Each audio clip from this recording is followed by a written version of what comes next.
अंत समय में प्रभु के पार्षदों के साथ प्रभु धाम पहुंचे हैं। ध्रुव जी के वंश में आगे राजा हुए जिनका नाम है अंग। अंग के पुत्र है वेणु। वेणु पापी था, ब्राह्मणों के श्राप के द्वारा मारा जाता है। वेणु के शरीर का मंथन किया गया। इसके दाएं भाग से महाराज पृथु और बाएं भाग से महारानी अर्ची। पृथु महाराज ने 99 यज्ञ किए। कितने यज्ञ किए हैं? 99 यज्ञ। यज्ञ नारायण भगवान की कृपा प्राप्त की। यज्ञ नारायण भगवान से 10,000 कानों की श्रवण शक्ति मांगी है। कितने कानों की शक्ति? 10,000 कानों की श्रवण शक्ति। इन्हीं के वंश में आगे राजा हुए हैं जिनका नाम है, संतजन बताते कि यहाँ से आगे ऋषभ देव जी महाराज की बहुत सुंदर कथा थी, जो प्रथम तीर्थ अंकर हैं, जिनकी जैन धर्म में प्रथम पूजा होती है। ऋषभ देव जी के 100 पुत्र हैं, जिनमें से एक पुत्र का नाम है भरत। उन्हीं के नाम से हमारी मातृभूमि का नाम भारत माता पड़ा है। हमारे देश को क्या कहते हैं? हाँ, भारत माता। हम भारतवासी हैं। अब एक बात आपको बताएं, और किसी देश के पीछे माता जैसा नाम का संबोधन नहीं है। केवल हमारे भारत को ही माता कहा जाता है। इसका मतलब हमारी भूमि पूज्यनीय है, हमारी मातृभूमि सदैव सेवा के लिए रहती है, और ये वास्तविकता है। अगर ये भूमि उतनी अच्छी ना होती तो रामकृष्ण यहाँ थोड़ी आते हैं, तभी तो आए। इसलिए हम लोग कहते हैं ना, हम उस देश के वासी हैं जिस देश में गंगा बहती है। ये वास्तविकता है। सौभाग्य हम लोगों का कि हम लोग भारत भूमि में जन्म लिए। हम भारत के नागरिक हैं, हम भारतवासी हैं। भारतवासियों का कर्तव्य केवल ये नहीं कि खाओ पियो सो जाओ, कुछ और भी कर्तव्य है। अपनी संस्कृति, अपने संस्कार, अपने विचारों को बना करके रखें, अपने भावनाओं को बना करके रखें। हमेशा नागरिकों को एकजुट होकर के रहना चाहिए। जैसे अन्य धर्म के लोग एकजुट होते हैं, वैसे हमको भी होना चाहिए। हमको भी अच्छे कार्यों से जुड़ना चाहिए। महाराज भरत अपने राज्य को त्याग करके वन में गए हैं। प्रतिदिन गंडकी नदी में स्नान करते, 300 माला का नाम जप करते हैं, 300 माला जप करते हैं। एक दिन जब नदी में स्नान कर रहे थे ना, एक हिरणी आती है, गर्भवती है, सिंह उसके पीछे पड़ा है। बेचारी घबरा गई, आगे नदी पीछे सिंह, क्या करूं?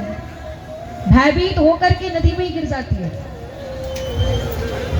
बालक को जल में जन्म देती है, प्रसव पीड़ा को सहन नहीं कर पाती है, वहीं मृत्यु को प्राप्त हो जाती है। बालक डूबने वाला था जल में। भरत जी ने बालक को अपनी गोद में लिया, कुटिया में लेकर के गए, उसे अग्नि जला करके तपाया, और तपाने के तत्पश्चात जब वो स्वस्थ हो गया फिर उसके साथ प्रेम से रहते हैं। बालक बड़ा होने लगा है, उसके साथ रह रहे हैं। जो 300 माला का जाप करते थे ना, अब वो केवल 10 से 20 माला ही करते हैं। क्यों? क्योंकि बंधन बंध गए ना। हम जब अकेले थे तो बहुत भजन करते थे, जब हम 2 हो गए तो भजन थोड़ा कम हो गया, हम 3 हो गए और घट गया, परिवार और बड़ा हुआ, भजन बिल्कुल खत्म हो गया। क्योंकि बंधन जब बंधते हैं ना, तो जीव अपनी कार्य प्रणाली को बिल्कुल विपरीत कर देता है। हमारे आपके साथ भी ऐसा ही होता है। हम फ्री थे तो ऐसे थे, आज हम ऐसे हो गए। क्यों? क्योंकि सबके साथ की समय अवधि विपरीत होती है। हर किसी की एक जैसी जीवन शैली नहीं होती है। किसी का परिवार कैसा है, किसी का परिवार कैसा है, किसी का घर कैसा है, किसी का कैसा है, सबके अपने अपने हिसाब होते हैं। पर भजन फिर भी जीव को करना चाहिए, क्योंकि बिना भजन के हमारे जीवन के संकट नहीं कटेंगे। हमारे जीवन में आने वाली कठिनाइयां हमको बहुत परेशान करेंगे। अगर उनसे बचना है ना, तो भगवान का नाम जरूर लेना पड़ेगा। भरत जी, अंत समय आता है, अंत में भी हिरणी के बालक का चिंतन करते हैं। अंतमति सा गति, दूसरा जन्म भी हिरण का ही मिला, देह को त्याग किया। तीसरा जन्म एक ब्राह्मण के घर में मिला। पिता ने भाग्य रेखा पढ़ करके देखा कि बालक बहुत विद्वान है, बहुत ज्ञानी है, प्रकांड है। जैसे कहा ज्ञानी है, प्रकांड, विद्वान है, थोड़े बड़े होने लगे। कहते बोले गायत्री मंत्र याद करके सुनाओ, कुछ भी नहीं सुनाते। याद हो रहा है पर सुना नहीं रहे, क्योंकि जानते ना मैं भजन करने आया हूं, मंत्र थोड़ी पढ़ने आया हूं। और ये वास्तविकता है, मंत्र पढ़ने वाले को भगवान नहीं मिलते, यज्ञ करने वाले को भगवान नहीं मिलते। कितने ऐसे संत हैं, आप जब हरिद्वार, ऋषिकेश, केदारनाथ, बद्रीनाथ इधर जाएंगे ना, तो कंदराओं में बड़े बड़े संत बैठे हैं, उनको कभी भगवान का दर्शन ही नहीं हुआ। आप घर में रहो, भगवान का नाम चिंतन करो, घर बैठे भगवान को पालोगे।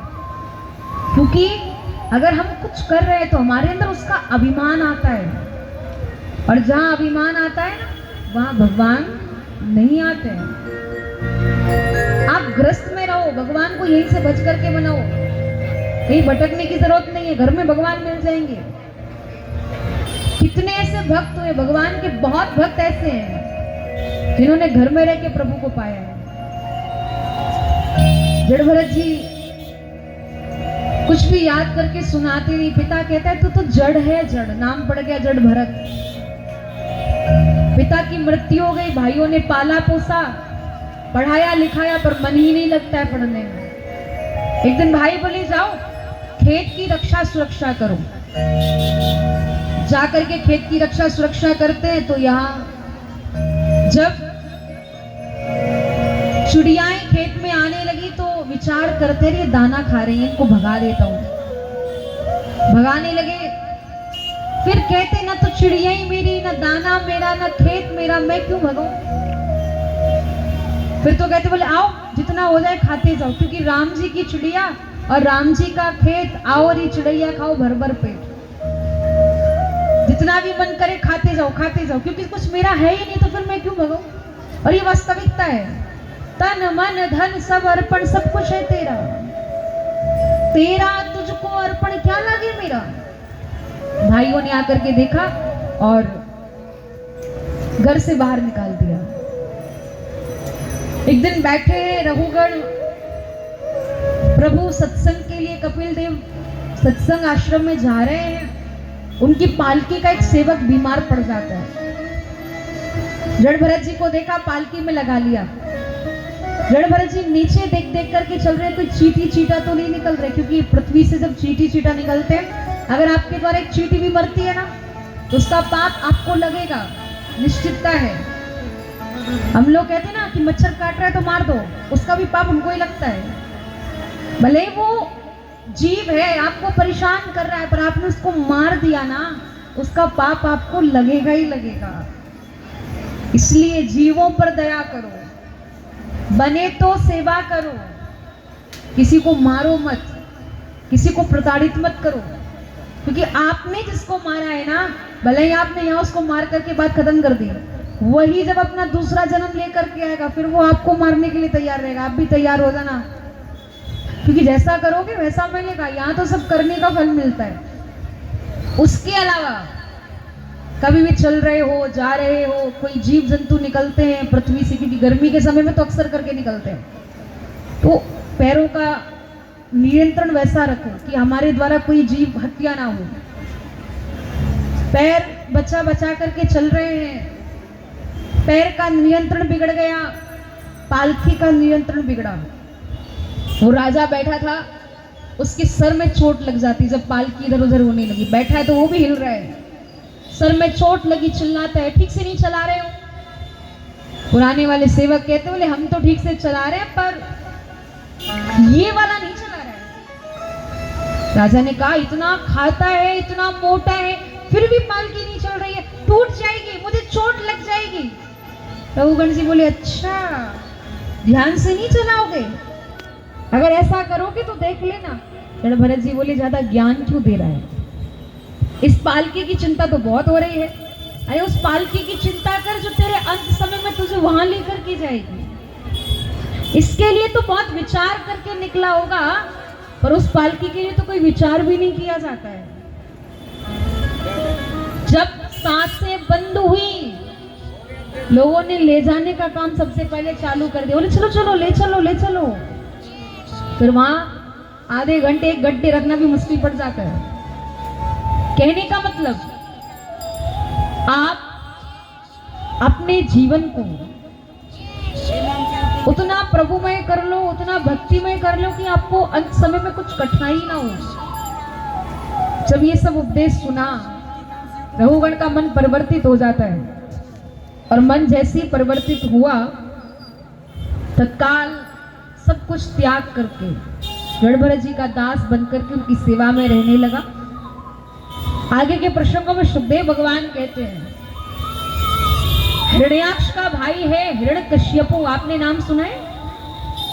ये भगवान के दो द्वारपाल थे जिनका नाम जय और विजय था।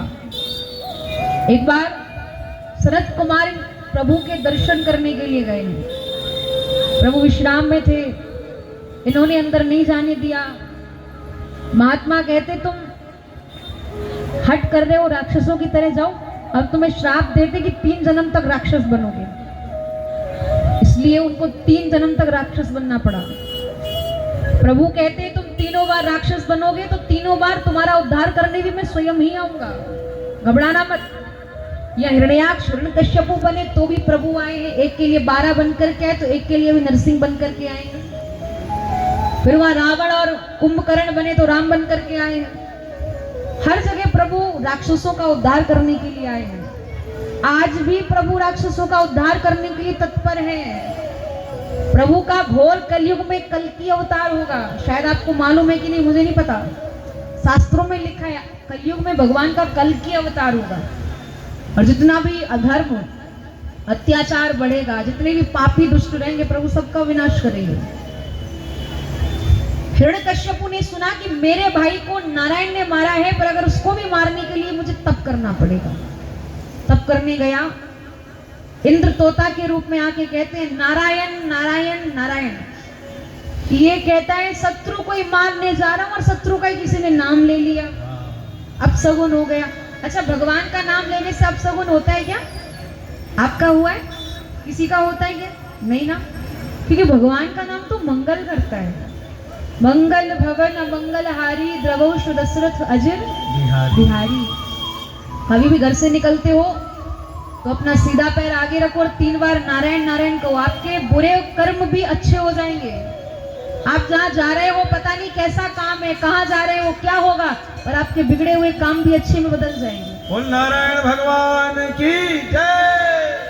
ये लौट करके आ गया। पत्नी ने कहा, क्यों लौट करके क्यों आ गए? बोले, एक तोता ने नारायण नारायण कह दिया था तो अब सगुन हो गया, कल जाऊंगा। पत्नी कहती है, ये भगवान का नाम ले रहे हैं, अरे कम से कम 108 बार इसके द्वारा प्रभु नाम निकलेगा तो मेरा भी उद्धार हो जाएगा। 108 बार कयादू ने प्रभु नाम उसके द्वारा उच्चारित करवाया। उसके बाद वो वन में गया, इसकी पत्नी गर्भवती है, और नारद जी ने ना इसके गर्भ में जो बालक, जिसका नाम आगे प्रहलाद पड़ेगा, उस बालक को मां के गर्भ में ही प्रभु भक्ति का बहुत ज्ञान दिया। इसीलिए हिरण्यकश्यपु का पुत्र प्रहलाद भक्त बना है। हमेशा ध्यान दीजिए, कभी भी लगे कोई संतान आने वाली है तो हमेशा भगवत चिंतन करिए, अपने घर में भक्तिमय वातावरण बना करके रखिए, जिससे कि आपके घर में भी प्रहलाद और ध्रुव जैसे बालक का जन्म हुआ, बेटा का लौट करके आता है, उत्सव मनाता है। नाम रखा प्रहलाद, बड़ा होने लगा है बालक। बोले इसके लिए विद्या भी जरूरी है। राक्षस विद्या अध्ययन कराने के लिए गुरुकुल में भेजा जाता है। वहां संडामर किसी विद्या अध्ययन कराते हैं। प्रहलाद को समझ में ही नहीं आता है, क्योंकि जो राक्षस नाम ले रहे हैं वो भक्त को समझ में नहीं आएगा, वो अपना नारायण नारायण करते हैं। एक दिन क्या हुआ, सब मित्र मिलकर के खेल रहे हैं और गुरुजी के उदर में बहुत तेज दर्द होता है। प्रहलाद ताली बजा बजा करके हंस रहे हैं। गुरुदेव कहते हैं, कैसे शिष्य हो, मेरे प्राण निकले जा रहे, तुम मुस्कुरा रहे हो। बोले क्या करूं? बोले मुस्कुराओ मत, कोई औषधि की व्यवस्था करो, मेरा उदर दर्द ठीक हो जाए। प्रहलाद कहते हैं नारायण नारायण नाम लो, दर्द ठीक हो जाएगा। भगवान का नाम लो। बोले हमारा भगवान तो हिरण्यकश्यपु है। बोले नहीं, वो तो राक्षस है। प्रभु नाम लो। 3 बार कहा श्री हरि श्री हरि श्री हरि। गुरुदेव श्री हरि कहते हैं और गुरुदेव का उदर दर्द एकदम ठीक हो जाता है। गुरुदेव कहते हैं श्री हरि कौन है, हमें भी बताओ। प्रहलाद कहते हैं तुम्हारा जो भगवान है ना वो राक्षस है, उसके 2 ही हाथ हैं, वो लोगों को प्रताड़ित करता है। और मेरा जो हरि है, मेरा जो भगवान, उसके 2 नहीं 1000 हाथ हैं। और जब भक्तों के ऊपर संकट आता है ना तो वो अपने 1000 हाथों से अपने भक्त की रक्षा करता है। इतना दयालु है कि कोई भी अगर प्रेम से पुकार लेना तो उसकी पुकार जरूर सुनता है। अपगुणों पर नहीं देखते, अपगुणों पर नहीं ध्यान देते हैं, उसके सद्गुणों पर ध्यान देकर के रीझ जाते हैं। वो कौन? बोले श्री हरि। तो प्रहलाद क्या कह रहे हैं, आइए हम और आप सब भी श्रवण करते हैं। वो अपना हरि है 1000 हाथ वाला, वो दीन दयाला, हरि है 1000 हाथ वाला। अपना हरि है 1000 हाथ वाला, वो दीन दयाला, हरि है 1000 हाथ वाला। आइए दोनों हाथों को उठा करके प्रेम से मिलकर के कहिएगा, वो अपना हरि है 1000 हाथ